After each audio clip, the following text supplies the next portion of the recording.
అరే ఉప్పు అంటే ఏంటిది? నాది పొరుగు ఉన్నది. నీది పొరుగు అంటే ఏంటిది? నేను ఇక్కడ కనపరేపల్లి పట్టణం మీద కావాలి కావాలి ఉండుడా? అయితే నిజంగా ఎవరు రాలి మరి నువ్వేది కట్టవచ్చు? ఇవాళ డూప్లికేట్ ఇది. ఇవాళ డూప్లికేట్ ఏంటిది? నాది డూప్లికేట్. ఇది డూప్లికేట్ ఇక్కడ నేను పార్లమెంట్ ఇక్కడ ఇది పార్లమెంట్ ఇన్ని రోజులు రాలే కాబట్టి మేము ఇన్ని రోజులు వస్తుంది మా అక్క మా ఇల్లే పాలమీరు నేను ఇల్లే పాల అమ్ముకుంటున్నావు ఆయన కూడా కూడా అమ్ముకుంటుంది. అయితే నేనే కదా అమ్ముతుంది. ఇది అమ్మాలి అంటే తీసుకోవాలి తీసుకోవాలా? సరే ఇంకేం కావాలి?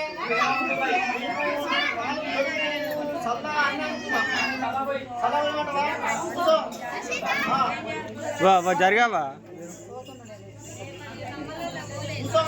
చేతులు